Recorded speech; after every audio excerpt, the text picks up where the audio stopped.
This is a short little PowerPoint I'm going to go over and just give you a little bit of background on how Christianity came to Britannia.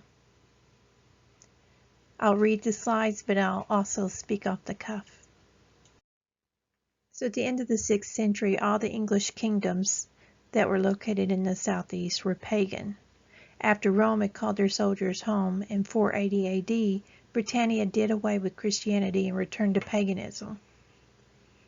One of their gods was Woden. He's leader of the wild hunt, akin to the Norse god Odin.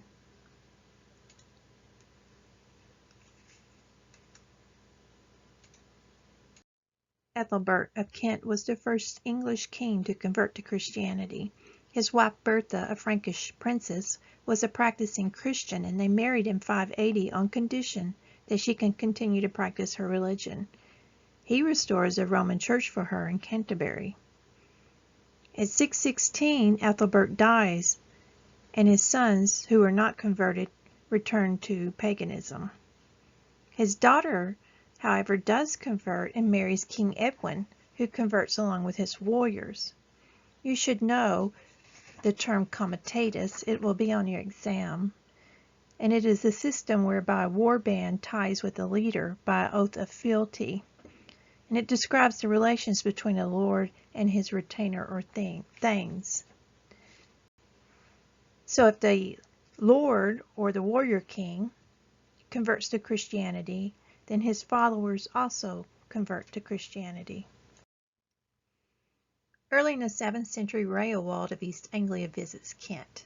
He was the first king of the East Angles to become a Christian, converting at Ethelbert's court sometime before 605, while at the same time maintaining a pagan temple.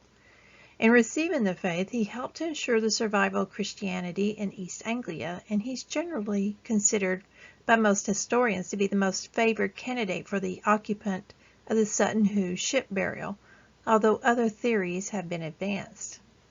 So he converts to Christianity, and his wife is upset. Well, why is she upset? They have a polytheistic religion, and Christianity is monotheistic. But Raoald decides to go ahead and add the Christian God to the mix of their polytheism religion and their gods. They have a temple, there's all these niches, and they have all these little pagan gods settled in the niches, and Raoald just takes a Christian god and sits it on the niche in their temple, and everybody's happy. So today we have Christian festivals and religious sites on top of their pagan ancestry. One example is Easter, which occurs at the same time as the festival for the goddess of Oestre. This was an easy way for the Catholics of Rome to convince the early Britons to convert to Christianity. They were very comfortable of just taking the pagan holy sites or religious sites and mixing them in with the Christian religion. And it was just an easy way to get the people to convert to Christianity because they were comfortable. They were comfortable with that temple. They were comfortable with celebrating the festival in the spring of Oestre. And to call it Easter, which sounds very much like Oestre, just smooth things over even more. And by the end of the 7th century, Anglo-Saxons pretty much were Christians. So this is a top-down system where the king converts, and then his war band, like I mentioned earlier, the comitatus, go along with what the leader has done. So again, you need to know this term comitatus. It is on your exam. It's a source of feudalism, and it's agreement between the lord and his subservients. In the previous slide, I mentioned feudalism, and it occurs to me some of you might not know what that is. Feudalism. It's a dominant social system in medieval Europe in which the nobility hold lands from the king in exchange for military service.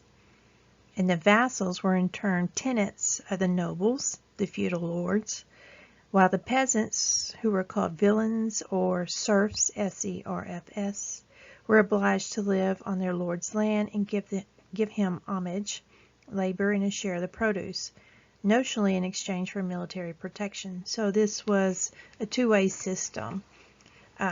They worked and shared their produce with the feudal lord, and the feudal lord guaranteed or tried to guarantee their protection.